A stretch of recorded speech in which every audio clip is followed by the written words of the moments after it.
প্রথমবারের মতো খাঁচায় জন্ম নেওয়া এবং বড় হওয়া দুটি বিরল প্রজাতির গ্রেটার অ্যাডজুট্যান্ট স্টর্ক বা হাড়গিলা পাখির ছানাকে বন্য পরিবেশে অবমুক্ত করা হয়েছে। এতদিন মনে করা হতো এই প্রজাতির পাখিদের বন্দি অবস্থায় বংশবৃদ্ধি করে বনে ফিরিয়ে দেওয়া প্রায় অসম্ভব, কিন্তু কম্বোডিয়ার বন্যপ্রাণী সংরক্ষক এবং বিজ্ঞানীদের দীর্ঘ প্রচেষ্টায় 9 মাস বয়সী একটি পুরুষ ও একটি নারী ছানা এখন কম্বোডিয়ার সিওম পাং বন্যপ্রাণী অভয়ারণ্যে খোলা আকাশে ডানা মেলেছে।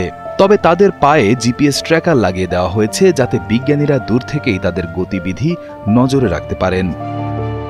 বিশাল কালো ডানা আর লম্বা গলার এই পাখিগুলো একসময় পৃথিবী থেকে হারিয়ে যাওয়া বা বিলুপ্তির ঝুঁকিতে ছিল। বর্তমানে সারা বিশ্বে এদের সংখ্যা প্রায় 1500-র কাছাকাছি, যার বেশিরভাগই ভারত ও কম্বোডিয়ায় দেখা যায়। কম্বোডিয়ায় এদের সংখ্যা মাত্র 200 থেকে 250টি। এই পাখিগুলোর বাবা মাকে অবৈধ বন্যপ্রাণী পাচারকারীদের হাত থেকে উদ্ধার করা হয়েছিল। সাধারণত বনের পরিবেশ না পাওয়ায় উদ্ধার হওয়া পাখির বাচ্চা লালন পালনের কৌশল জানে না, কিন্তু বিজ্ঞানীদের বিশেষ প্রশিক্ষণে এই বাধা জয় করা সম্ভব হয়েছে। যদি এই দুইটি পাখি আগামী 3 থেকে 4 মাস বনে সফলভাবে টিকে থাকতে পারে, তবে তা হবে জীববৈচিত্র্য রক্ষার ইতিহাসে একটি বিশাল জয় এবং ভবিষ্যতে আরও অনেক বিপন্ন প্রাণীকে বাঁচানোর পথপ্রদর্শক।